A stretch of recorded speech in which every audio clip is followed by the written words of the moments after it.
A'udzubillahi minasyaitonirrajim. Bismillahirrahmanirrahim. Alhamdulillahirabbil alamin. Nahmaduhu wa nasta'inuhu wa nastahdihi wa nastaghfiruh. Wa na'udzubillahi min syururi anfusina wa min sayyiati a'malina. Man yahdihillahu fala mudilla lahu wa man yudlilhu fala hadiyalah. Nashhadu an la ilaha illallah wa nashhadu anna Muhammadan abduhu wa rasuluh. Allahumma salli ala sayyidina Muhammad wa ala alihi wa sahbihi ajma'in. Alhamdulillah, bersyukur pada Allah Subhanahu wa taala. Pagi ini kita bersama-sama lagi dalam sesi tadabbur harian. Alhamdulillah, hari ini hari Jumaat, kita akan bersama-sama di muka surat yang ke-335, iaitu daripada surah Al-Hajj. InsyaAllah kita akan baca hari ini surah Al-Hajj, ayat yang ke-24 sehingga ayat yang ke-30. InsyaAllah seperti biasa, terima kasih saya ucapkan kepada yang telah memberi feedback gambar dan juga suara. Yang keduanya, InsyaAllah sama-sama buka mushaf. InsyaAllah kita sama-sama untuk melihat muka surat ini 335 ataupun surah Al-Hajj ayat 24 sehingga ayat yang ke-30 insya-Allah. InsyaAllah kita akan mulakan insya-Allah dengan saya akan baca sedikit ayat daripada muka surat ini pada hari ini, iaitu saya akan bacakan ayat yang ke-24 insya-Allah. A'udzubillahi minasyaitonirrajim. Bismillahirrahmanirrahim. وهدوا إلى الطيب من القول وهدوا إلى صراط الحميد. صدق الله العظيم. Alhamdulillah, kita baca pada hari ini ialah tentang bagaimana seruan Allah Subhanahu wa taala, ataupun Allah Subhanahu wa taala ceritakan tentang orang-orang yang beriman ini. Orang-orang yang beriman ini Allah Taala sebut dalam ayat yang ke-23 24 ini, iaitu wahudu, dan mereka itu hudu. Hudu tu maknanya ialah ditunjukkan, daripada hidayah lah kita kata kan, daripada perkataan hidayah, hada, ihdina, semua tu tunjukkan kami. Jadi wahudu tu mereka itu ditunjukkan, dimudahkan, diberilah mereka ni untuk ila tayyib minal qawli, kepada satu benda yang baik daripada kata-kata. Jadi mereka ini, orang Islam ini, orang-orang yang beriman, yang beramal soleh dalam dunia ini, mereka ini akan wahudu, akan ditunjukkan kepada kata-kata yang baik. Maksud kata-kata yang baik ini ada pelbagai pendapat ulama lah, tapi majoriti mengatakan yang pertama kali kata-kata maksudnya ialah kalimah yang baik ni, at-tayyib minal qawli ni, at-tayyib minal, minta maaf at-tayyib minal qawli ni adalah maksudnya la ilaha illallah Muhammadur Rasulullah, iaitu kalimah tayyibah. Ada yang kata maksudnya ialah lebih daripada tu, umum, iaitu apa-apa saja, la ilaha illallah ataupun subhanallah, alhamdulillah, takbir dan sebagainya. Ada yang kata lagi juga maksud wahudu ila tayyib ni, mereka ni ditunjukkan kepada at-tayyib minal qawli ni, maksudnya ialah Al-Quran tu sendiri.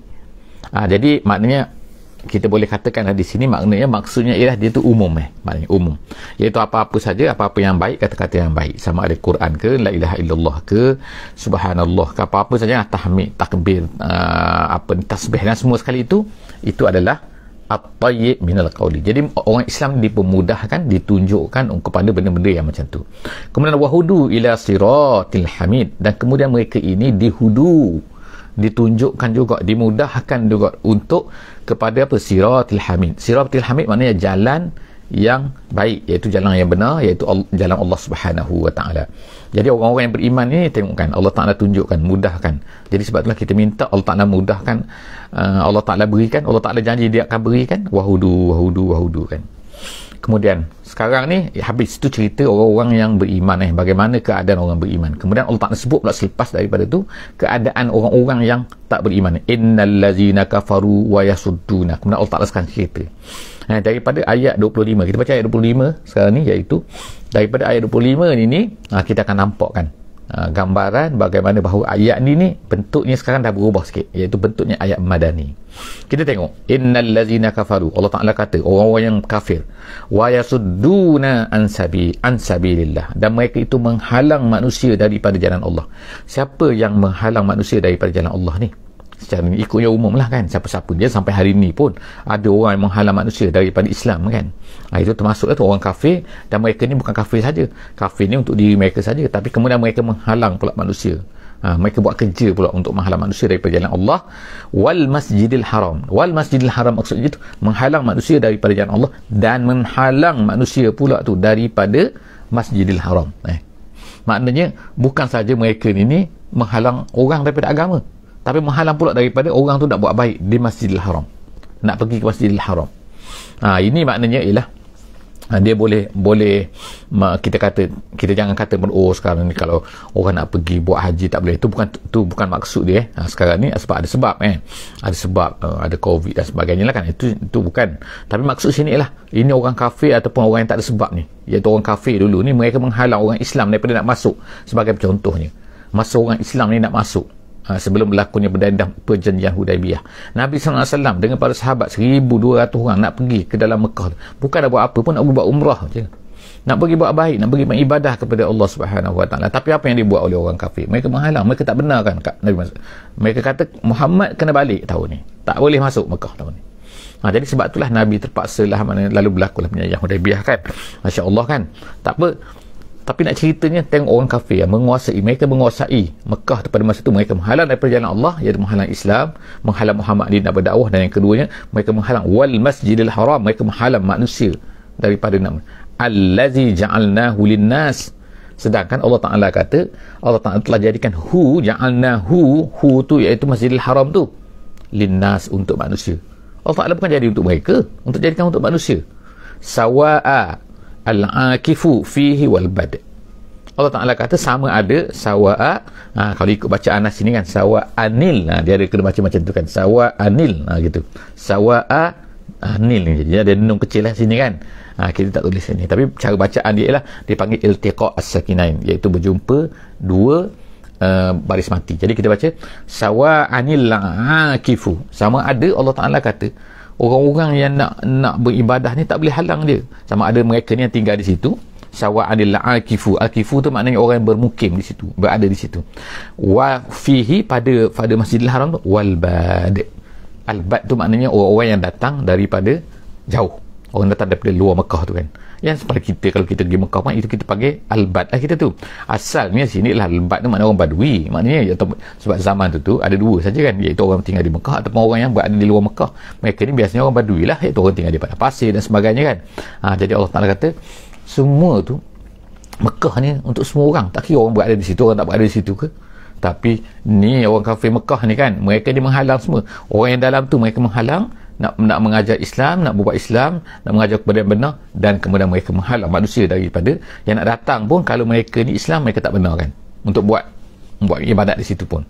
Jadi Allah Ta'ala kata wa man yurid fihi bi ilhadin. Allah Ta'ala kata siapa yang menginginkan fihi, padanya, pada masjid tu, fihi, siapa yang menginginkan pada masjid itu, fihi bi ilhadin. Ilhad ni maksudnya ialah asal makna ilhad ni maknanya ialah iaitu melencong daripada satu benda yang benar.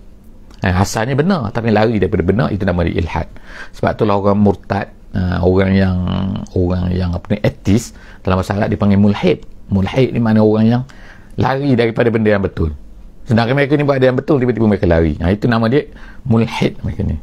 Jadi Allah Ta'ala kata siapa yang inginkan ilhad bizulmin, melencong daripada yang benar, kemudian dengan melakukan kezaliman, nuzikhu. Allah Ta'ala bagi warning ni di sini kan, mereka yang buat macam ni, siapa yang nak tak betul, nak buat kezaliman kepada orang, nuzikhu. Ayat ni boleh maknanya pada orang tanah haram tu saja, orang yang kafir yang menghalang manusia tu, dan juga boleh secara umumnya. Jadi Allah Ta'ala kata nuzikhu, kami akan rasakan. Naziknya mereka orang tadi tu min azabin alim, dengan azab yang pedih. Jadi habis ini ayat yang ke-25. Jadi kita tengok sini bahawa secara umum Allah Ta'ala beri warning dia tu. Maknanya pada zaman Nabi tu, dan kita kalau baca sirah pun, dan kalau kita tahu keadaan kita pada hari ni kan, ini apa, Mekah ni apa, untuk apa, maka kita kan boleh tahu kan, walaupun tak berlaku lah, tapi pernah berlaku dalam sejarah Islam banyak kan peristiwa-peristiwa macam ni. Kita tengok sikit ayat yang ke-26 insyaAllah, ayat 26. Allah SWT kata, cerita sekarang ni tentang Nabi Ibrahim pula. Tentang Nabi Ibrahim, kita tengok kan, cerita Nabi Ibrahim ni ada cerita dalam ayat Mekah, ada cerita dalam ayat Madinah. Kalau dalam ayat Mekah biasanya lain bentuk dia, Allah Ta'ala cerita, tapi bila ayat Madinah lain cerita bentuk dia. Allah Ta'ala cerita sekarang tentang Nabi Ibrahim, tentang Nabi Ibrahim dan haji. Surah ni surah Al-Hajj, surah haji. Jadi kita akan tengok sini. Waalaikumsalam warahmatullahi wabarakatuh.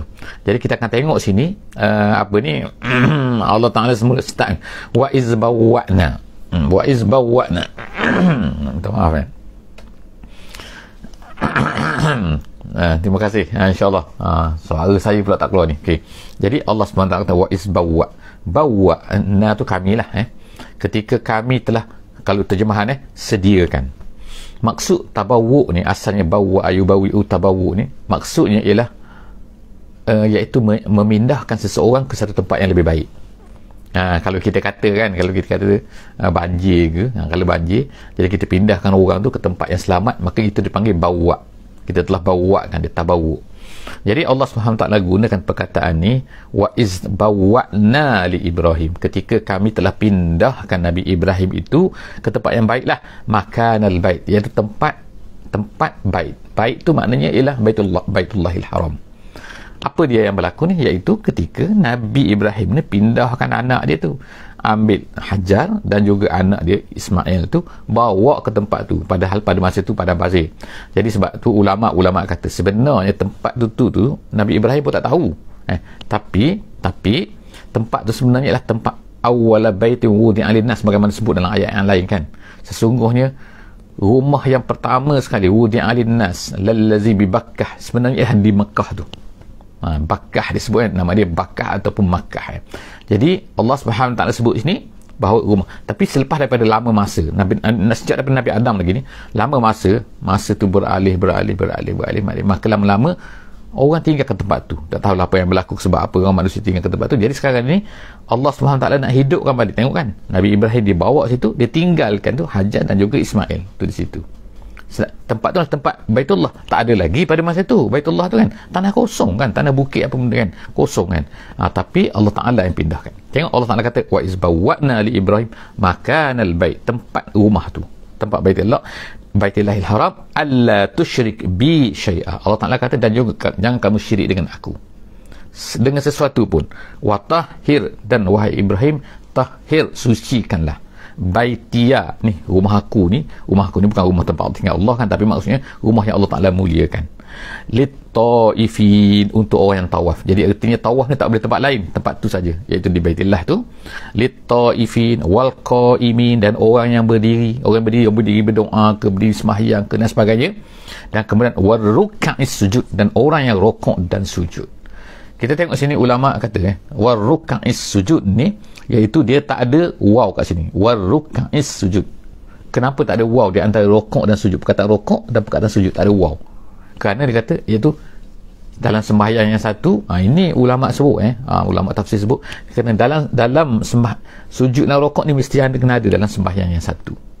Paling kurang kita tengok walaupun sembahyang duduk kan, tak berdiri, bukan hanya berdiri, tapi sembahyang duduk, tapi mesti kena ada rokok, mesti kena ada sujud dalam satu sembahyang. Itu kalau sembahyang jenazah tu kita kata lain pula kan. Ni cerita sembahyang biasa ni. Jadi Allah SWT kata warruka'is sujud, maknanya orang nak mengabdikan diri pada Allah. Sucikanlah tempat ini wahai Ibrahim, bersihkan tempat ini wahai Ibrahim, untuk orang yang akan buat haji benda ni. Kemudian tu wa'azzim finnas, dan kemudian tu azin tu iklankan, panggil untuk manusia, finnas, kepada manusia semuanya. Kepada manusia siapa? Manusia seluruhnya, sampai lagi sekarang pada hari ini kan. Jadi apabila Allah Subhanahu Wa Taala beritahu kepada Nabi Ibrahim azim finnas ya Ibrahim, maknanya kan, jadi Nabi Ibrahim kata suara aku pendek, aku boleh bercakap bukan ada mikrofon, bukan ada telekomunikasi kan. Kalau ada telekomunikasi pun bukan boleh sampai suara ni kepada semua orang satu dunia ni kan. Orang pada masa tu dah ada di sini, ada di sini, ramai kan. Nabi Ibrahim sendiri pun berpindah-pindah kan, daripada Iraq pergi ke Baitul Maqdis, pergi ke Palestin, pergi ke Mesir. Maknanya manusia dah berselera dah pada masa tu. Jadi Allah Subhanahu Wa Taala tiba-tiba beritahu kepada Nabi Ibrahim azin, iklankan, beritahukan, sebarkan suara ni finnas, pada manusia. Jadi Nabi Ibrahim pun kata suara aku pendek ya Allah, gitu kan. Allah Subhanahu Wa Taala kata kepada Nabi Ibrahim, kamu hanya sampaikan, kamu hanya iklankan, aku yang akan menyampaikan suara tu kepada semua manusia. Jadi sampai sekarang kita tengok kan, walaupun kita ni dengan Nabi Ibrahim 1000 tahun bukan 1400 tahun tu Nabi Muhammad ni 1000 tahun kan, sebelum daripada tu lagi kan. kita dengar tak suara tu? Ya, kita dengar. Apa, bukan kita dengar suara tu, tapi maksudnya kita rasa nak pergi ke Baitullahil Haram tu, kita rasa nak pergi situ. Jadi manusia daripada pelusuk mana pun, mereka ni kan, tak kira mereka ni dia ada di tanah Melayu kita ke, di Afrika ke, di negeri China ke, di Eskimo ke, Amerika Selatan ke, bila mereka ni Islam, mereka akan rasa nak pergi ke Mekah tu. Daripada mana ni? Azim finnas. Nabi Allah Ta'ala dah beritahu kepada Nabi Ibrahim, azim. Jadi begitu juga kita sebenarnya dalam dakwah dan sebagainya, kita pun macam tu juga, iaitu kita ni hanya apabila Allah Ta'ala menyuruh kita ni menyampaikan, melaunkan sesuatu benda, iaitu agama, ceritakan agama kan, sampaikan sekadar kemampuan kita kan. Kita ada sekarang ni, semua orang boleh jadi apa ni, penerbit TV. Ni tengok ni kan, kita ada Facebooknya, kita ada, walaupun ini orang bukan Islam yang buat kan, tapi kita boleh manfaatkan kan, dengan ada YouTube, dengan apa kan, bercakap, kita sampaikan. Kita tak tahu kan, mungkin suara kita ni sampai kepada siapa-siapa yang berada di mana-mana kan. Jadi mudahnya sekarang ni kan. Pada zaman tu tengok kan, itu semua adalah Allah Subhanahu Wa Taala nak mudahkan. Macam mana nak sampaikan. Jadi Allah Taala kata, aku yang sampaikan, wahai Ibrahim. Jadi diceritakan Nabi Ibrahim pun naik atas bukit Qubais pada masa tu, lalu dia pun menyerulah, hai manusia kan. Allah Subhanahu Wa Taala janjikan kepada Nabi Ibrahim, dia kata apa? Ya'tuka rijalan. Ya'tuka wa azin, kamu azankan saja, bukan azan Allah Akbar tu, itu azan semayang kan, tapi azin tu maknanya iklankan, maksudnya iklankan, laungkan. Jadi mereka akan datang. Allah Subhanahu Wa Taala kata ya'tuka rijalan ni maknanya dia akan datang berjalan kaki, maknanya walaupun tak ada kenderaan, mereka akan datang juga. Kemudian tu Allah Ta'ala kata wa ala kulli dhamir, dan kemudian di atas unta-unta. Dhamir tu maknanya unta-unta yang kurus, mana mereka akan datang sehingga unta pun kurus. Kata ulama tafsir, kata mereka datang asalnya bukan kurus tu, unta tu start dah kurus, tapi makna jauh nak cerita perjalanannya sehingga unta yang gemuk pun jadi kurus. Itu kata ulama tafsir lah, saya sebutkan. Ya'tina, Allah Subhanahu Wa Taala kata ya'tina, mereka ini akan datang min kulli fajjin amiq. Ya'tina, mereka akan datang daripada kulli fajjin. Fajjin tu maknanya jalan, maknanya penjuru. Ceruk-ceruk mana kan, ceruk-ceruk tu lah, kita ceruk Afrika ke, Amerika Selatan ke, Amerika Utara ke, Eskimo ke, di atas gunung apa ni, Himalaya ke kan, seberang sana tak tahulah mana-mana tu. Ya'tina min kulli fajjin, daripada seluruh penjuru. Dia boleh jadi penjuru, boleh jadi makna jalan. Fajjin ni, amik itu maknanya jauh. Asal makna amik itu dalam, tapi maksudnya ialah jauh. Bila fajjin, amik maknanya dengan perjalanan yang jauh. Masya Allah kan. Kemudian Allah Ta'ala sebut sebab daripada itu, apa hikmah daripada itu? Liyashhadu.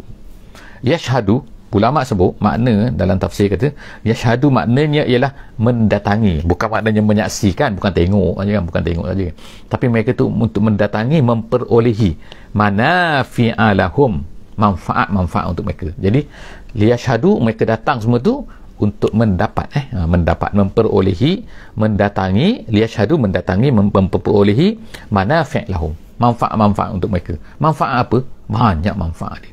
Antaranya ialah manfaat mereka boleh bisnes. Contohnya lah kan, memang tak jadi masalah nak bisnes, yang penting jangan kacau kan. Jangan kacau, boleh bisnes kan. Sebagaimana Allah Subhanahu Wa Taala sebutkan, anta bertahu tak mengapa kamu ni tabtahu fadlam mir rabbikum, kamu nak cari rezeki kurniaan daripada Tuhan kamu. Rezeki kurniaan boleh jadi belaka tu, boleh jadi pahala, boleh jadi ulama kata boleh jadi bisnes. Maknanya tak masalah buat bisnes. Yang penting jangan mengganggu orang dan jangan mengganggu dia untuk beribadah kepada Allah. Jadi maknanya boleh. Jadi datang tu macam-macam manfaat. Boleh ambil pengajarannya, boleh dari segi psikologinya, macam-macam.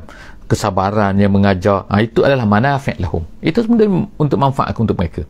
Kemudian Allah Ta'ala kata wa yazkuru smallahi fi ayyamin ma'lumat, dan kemudian mereka yang kedua mengingati Allah, mengingati ismallah fi ayyamin ma'lumat, nama Allah di dalam hari-hari yang tertentu. Hari tentu itu hari-hari masa buat haji tu. Tak kira lah mereka buat tamattu' ke, mereka buat bentuk apa ni, macam-macam lah kan. Boleh buat haji tu kan, ifraq dan sebagainya. Tapi hari-hari tertentu, hari-hari haji tu mereka akan ingat pada Allah Ta'ala saja, tak ada ingat benda lain kan. Jadi maknanya start bahkan kalau mereka datang awal, mereka akan ingat ayyam. Sebab tu Allah Subhanahu Wa Ta'ala memuliakan, menjadikan kehebatan 10 hari bulan tu, 10 hari bulan Zulhijjah tu, yang pertama tu, sebelum daripada hari raya, sehingga orang tak pergi haji pun dia akan dapat pahala situ kan, pahala puasanya banyak, pahala zikirnya banyak, pahala ibadah pada masa tu banyak, pahala dia diganda-gandakan. Jadi nak sama dengan Ramadan juga. Setengah ulama kata itu lebih hebat lagi daripada Ramadan. Wallahu a'lam bissawab. Itu adalah pandangan khilaf ulama kan situ kan. Jadi itu yang dikatakan itu hari-hari masa haji tu. Jadi fi ayyamin ma'lumat, pada hari-hari yang tertentu tu. Kemudian ala ma razaqahum min bahimatil an'am. Jadi Allah Ta'ala kata wazkuru tu wa yazkuru smallah fi ayyamin ma'lumat. Ada setengah ulama mengatakan mengingati Allah tu masa sembelih tu, menyebutkan nama Allah, menzikirkan nama Allah semasa sembelih. Ada yang kata yang mengingati nama Allah tu itu minta maaf yang ta'alih, insyaAllah ta'alih kan. Ini minta maaf.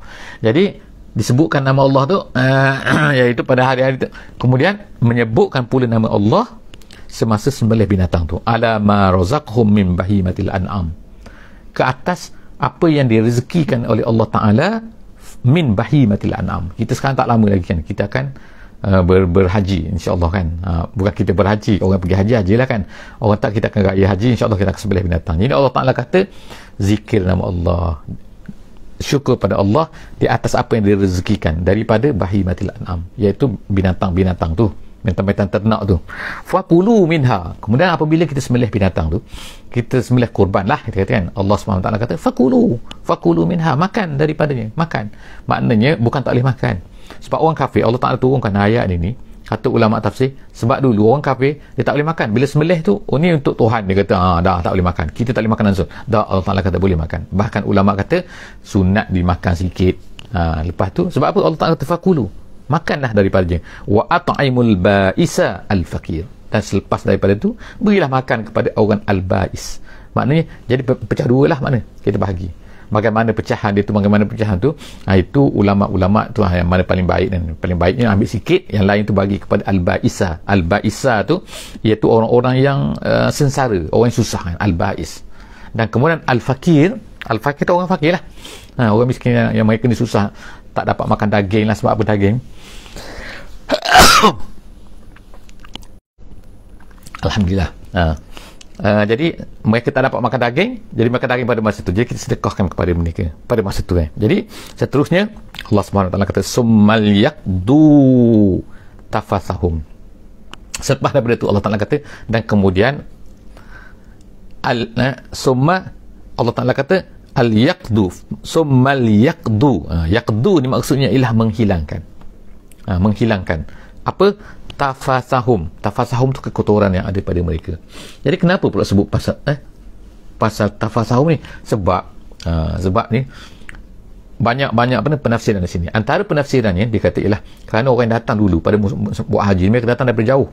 Kadang-kadang mereka ni tak ada air apa benda, jadi mereka ni kadang-kadang kekotoran, ya kotor lah kan, busuknya benda kan. Jadi Allah Ta'ala kata hilangkan kekotoran tu, hilangkan semua tu. Sebab apa? Kamu sekarang dah sampai ke tanah haram ni, kamu sekarang nak buat haji, kamu kena jadi orang-orang yang bersih dan sebagainya. Itu dia kata kan, itu yang pertama maksud dia. Ada yang kata summal yaqdu tafasahum, hilanglah kekotoran ni, maksudnya ialah buang baju-baju yang tak ada kena-mengena, pakai baju ihram saja.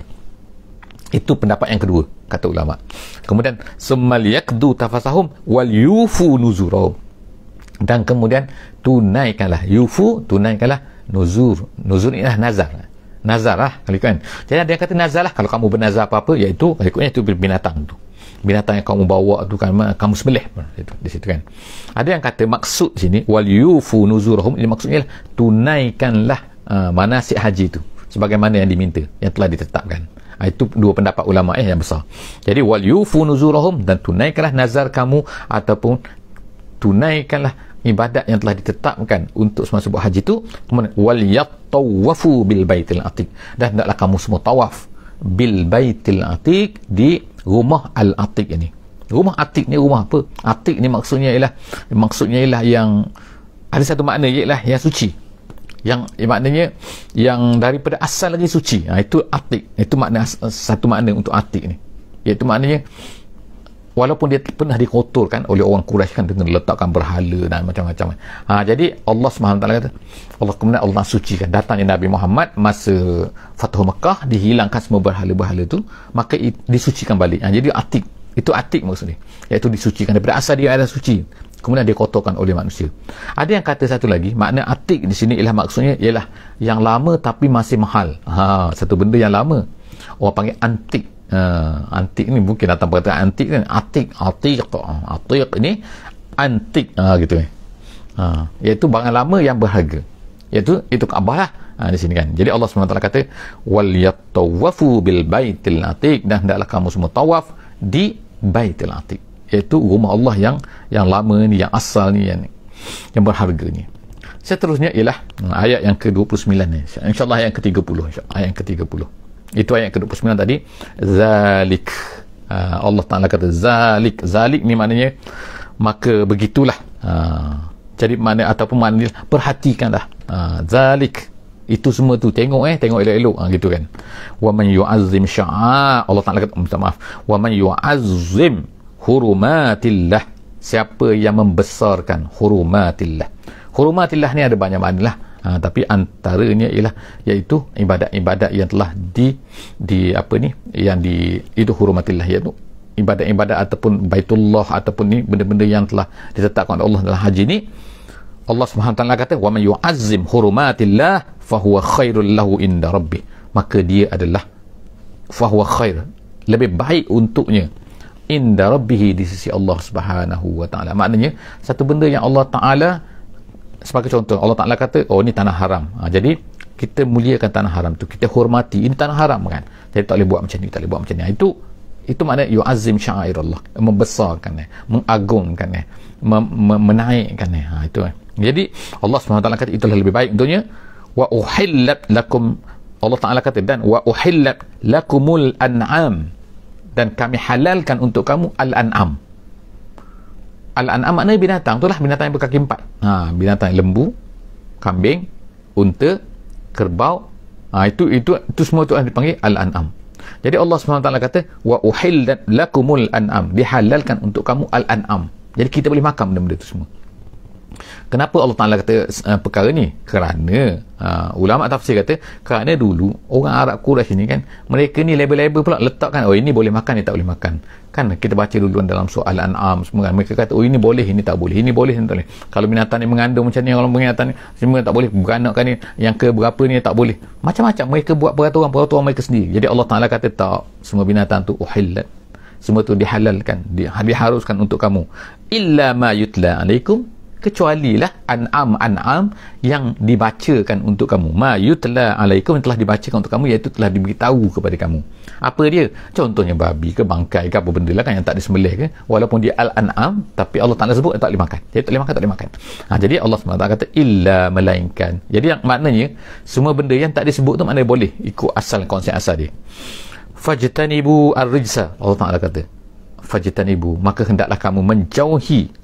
Ijtanibu ar-rijsa maknanya ialah iaitu asal mana ar-rijsa tu benda-benda kotor, benda-benda kotor, minal ausan tu berhala. Tapi maksud sini ar-rijsa sini ialah tak kiralah batu ke, tak kiralah kayu ke, tak kiralah apa yang digunakan untuk membuat berhala tu. Jadi Allah Ta'ala kata fajtanibu, semua benda tu tinggalkan, benda-benda tu mengarut-ngarut tu, berhala-berhala tu, ar-rijsa yang kotor-kotor yang dibuat, kamu buat tu kan patung-patung daripada untuk tu al-ausan tu, berhala-berhala. Wajtanibu qaulaz zur, tu yang pertama dari segi fizikal, benda-benda tu, benda sembahan-sembahan tu.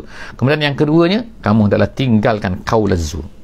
Qaula tu kata-kata, az-zur tu maknanya ialah bohong, kata-kata dusta, kata-kata yang tak betul, tak kira apa-apa. Allah kata tinggalkan semua. Yang pertama tinggalkan yang berhala sembahan tu, praktikal tu. Yang keduanya ialah kata-kata pun tak boleh bercakap. Jadi termasuk sini qaulaz zur ni, semua benda lah kata-kata yang buruk, kata-kata dusta, kata-kata tak elok ni, qaulaz zur. Kata-kata benda yang tak berlaku kita kata, kemudian kita menipu orang dan sebagainya, semua benda tu adalah dipanggil sebagai qaulaz zur. Allah Ta'ala kata tinggalkan semua sekali dua-dua benda tu. Wallahu a'lam bissawab. InsyaAllah kita akan jumpa lagi insyaAllah dalam sesi kita yang seterusnya, muka surat 336 dalam sesi akan datang insyaAllah. Jumpa lagi insyaAllah. Jangan lupa untuk share, untuk subscribe, untuk beri komen insyaAllah, tekan loceng semualah tu kan. Dalam Facebook ada, dalam YouTube ada, insyaAllah boleh tengok dalam YouTube juga insyaAllah. Jangan lupa insyaAllah untuk bersama-sama dengan kita dalam setiap hari satu muka surat insyaAllah. Wallahu a'lam bissawab. Assalamualaikum warahmatullahi wabarakatuh. Bismillahirrahmanirrahim. Wal 'asri innal insana lafi khusr illa allazina amanu wa 'amilus solihat wa tawasau bil haqqi wa tawasau bis sabr.